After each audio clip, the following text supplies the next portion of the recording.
Hello, this is Mark Hutz with Aeroscon Bullet Molds. Today we're going to be talking about making combustible 36 caliber cartridges with the Cliff Manley Cartridge Former. And as we've been discussing on my Facebook page and other places recently, Russell Smith out of New Mexico is making these now on license with Mr. Manley out of acrylic. If you're lucky enough to have one of the originals from Cliff Manley out of walnut, you're ahead of the game. But I can assure you the acrylic version that's made by Russell directly off of Cliff's wooden versions are just as good, and they will serve you just as well. Now I'm going to go through the procedures for making these step by step, and then we'll also hopefully take these to the range in another video. The formers also will come with a pattern for the papers you need to cut out. This one I've made out of cardboard. I'm not sure how the final production model will come, whether it'll be cut in cardboard or a tracing on a piece of paper that you can use. But this is the suggested form. If you come up with a better pattern, obviously you can employ that. Papers that you use are also optional. I like a nitrated coffee filter paper. This has been flattened out and then soaked in a potassium nitrate formula or solution. And it seems to work very well. I like it because it's a little bit stiffer, easier to work with my big fingers. And also it visually it replicates the original paper a little bit better than the curling papers or cigarette papers that some folks use. Nothing wrong with those, they work excellent also, but I'm sort of interested in the visual aspect of it also. And we'll be making these cartridges with the Colt 36 caliber Cartridge Works bullet that I make in my molds I sell with Aeroscon Bullet Molds. I also try one with the Richmond Labs bullet.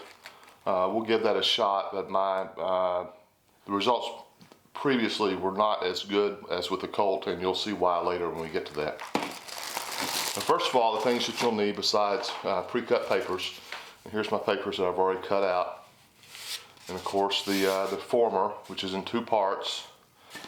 You'll also need something to cut the papers once they're formed, and you'll need a glue.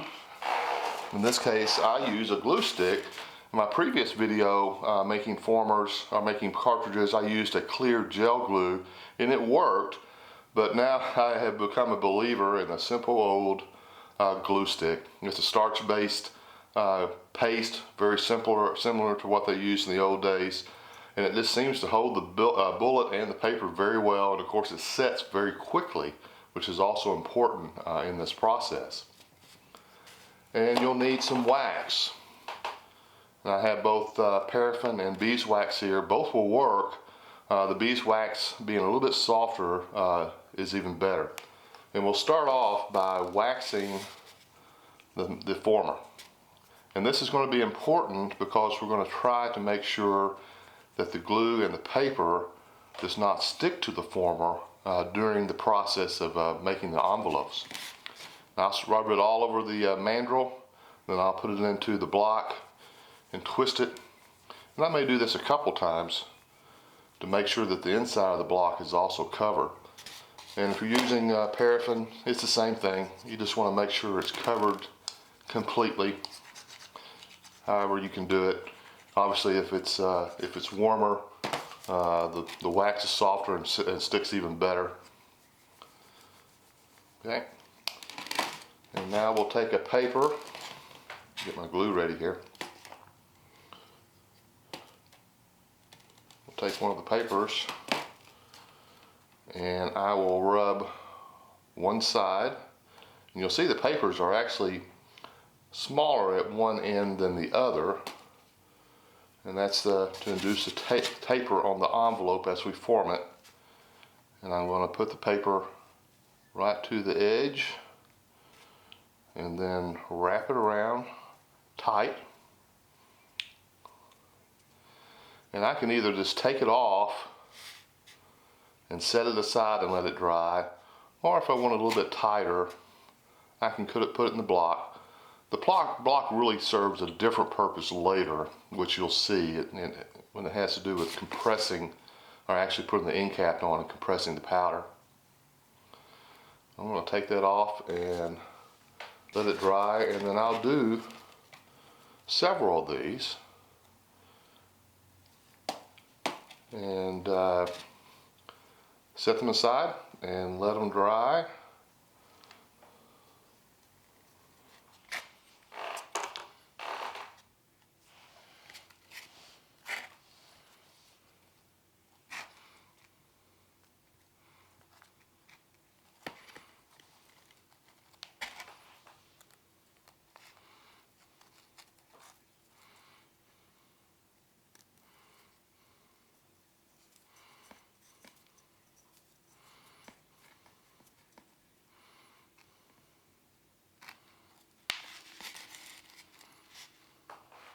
The next step is adding the end cap to the envelope that we've made previously.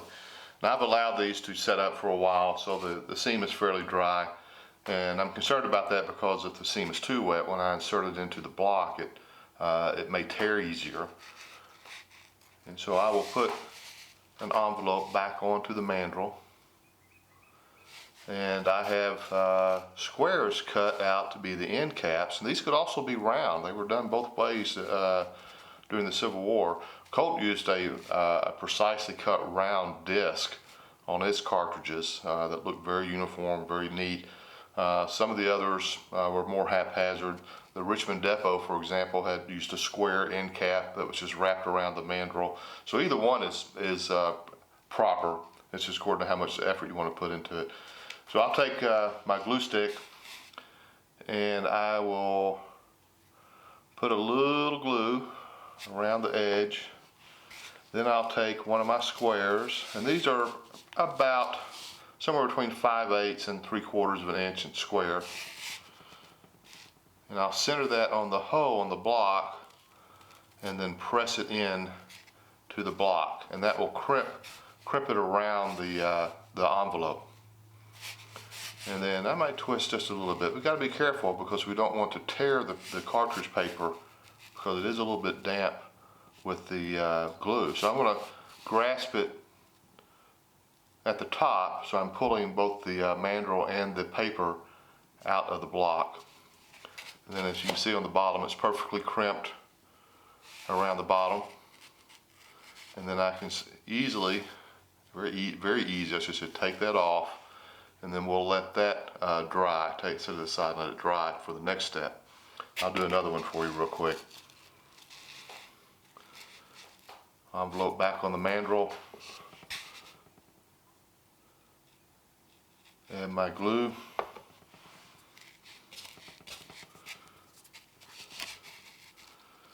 And then I'll center the paper over the block, insert it, and crimp the paper. Press it in. I'm going to almost flush. I don't want to go so far that, like I said, I'll tear the paper. Twist just a little bit,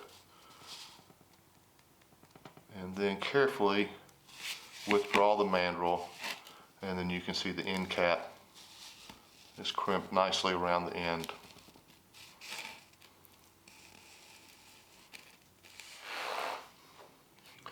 And of course, the last step in this process is charging the envelope and inserting the bullet. And these are 36 caliber, as I said, but they're also set up to take 17 grains of 3F powder, which was the service charge that was indicated in both the US and the CS Ordnance Manual. And you don't really need a measure, because if you load it correctly, you'll have about 17 grains. So let me show you this process. You take a completed envelope and press it back into the mold, and then remember we talked about having a sharp knife. This is the best thing I've found to use, which is an X-Acto knife with a curved blade. And if you have it all the way down in the block, and cut it off at the surface, then it will have the volume to take 17 grains. Now we withdraw the mandrel. We've left the envelope inside, and I use a flask for this case. I think this charging tube is actually about 12 grains, so I'll just fill one up. Of course, you're going to have your requisite spillage. It doesn't quite make it. You want to leave it, settle it in so there is about 1/8 of an inch left inside the envelope. And you want to pack these down, so make sure it's good and tight.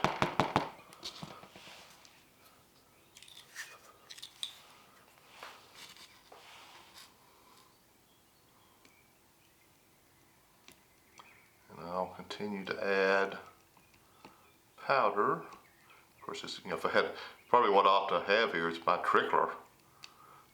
Would probably work great. Okay, there I've left about 1/8 of an inch inside the envelope. Now I'll take my bullet. Of course, like I said before, this is for the Colt Cartridge Former bullet. And I will put glue all the way around the edge. Now this is where big fat fingers do not help you any, and I'm going to insert this. I know you can't see very well, but I'm going to try my best to do this so it can be seen. Now it's setting just inside the paper. The heel is completely inserted, and now I just press down, and you can hear the powder crunch, so you know you're compressing it.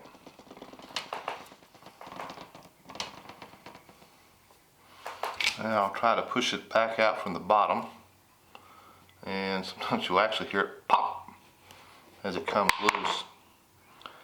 And you can see that the paper is cut off precisely so it terminates just under the drive band. And because you've been able to press it in and compress it, it's very firm to the touch. Now these have to be laid aside and let the glue on the bullet harden up, and it stays very well attached. It's actually better than the glue that I was using on the 44 version of this, the old what is it, clear gel glue. We'll do another one real quickly. Set this aside. Take another envelope, insert it, and cut it off.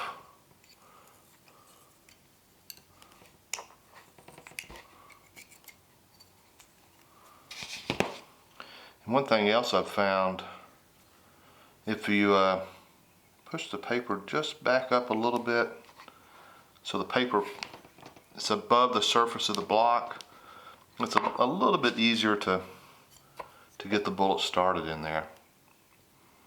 There we go. See, I've set it up a little bit. That helps a little bit. And that once you fill it up and press it back in, you won't lose any volume on the powder that way. Because it's all the same otherwise.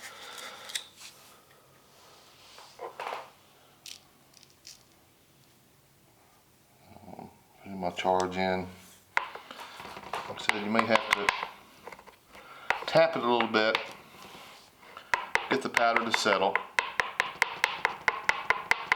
And I've made these also with 777. I know that's blasphemous to some people, but it seems to work also. The only real difference is when you compress it, you won't feel that very distinctive crunch with 777 as you will with black powder. And if you undercharge it, your cartridge won't be as firm. You can tell. And if you overcharge it, then the bullet can't fit as far into the paper and thus adhere to the paper properly. So it's important that you keep it just about, I hope you can see this, 1/8 of an inch below the rim of the paper. I'll put the glue on. And let's see if I can do this with you seeing it.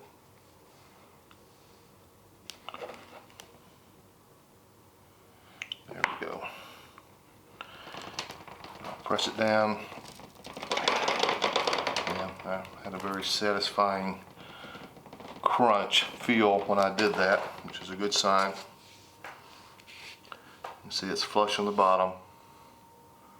And then we'll press it back out with the mandrel. Whoop, release completely. And press it back in.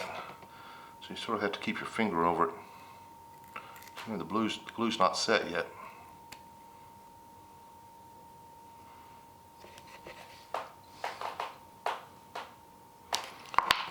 There we go. Very nice. So we'll set this aside and let the glue dry. Now we'll try it with a Richmond depot, and I'll show you what happens when we do that. It will work, just not quite as well. And the reason is that the heel on the Richmond depot bullet is slightly smaller in diameter, and the heel is longer. So you have to leave a little bit more room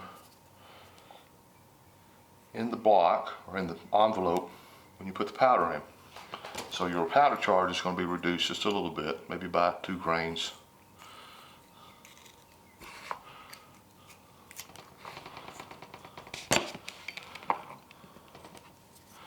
See if I can push it back out just a little bit. There we go. And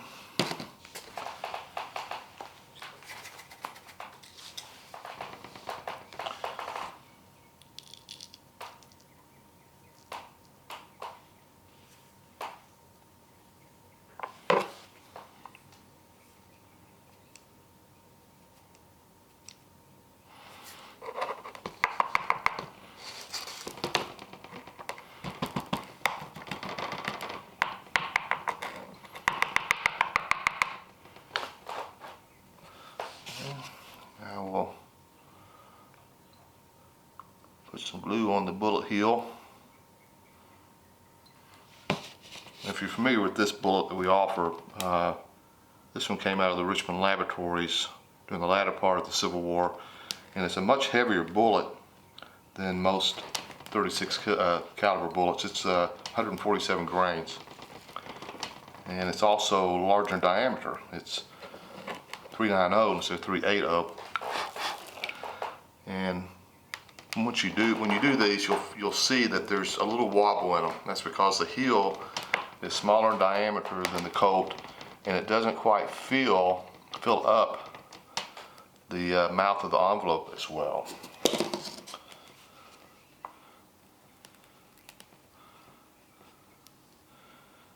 But it will work. You can see it's not quite as tight around the heel, so it's much more important that you let it dry fully, maybe even press around the heel a little bit before you handle it very much. You see the little crinkle in there because of that, but it will work, just not quite as satisfying. So there you have them. There's the 36 Colt and the 36 Richmond Depot completed cartridges. Now these also would have been lubricated, and I have another video on how to properly lubricate combustible cartridges, and I'll put that into the remarks section of this video.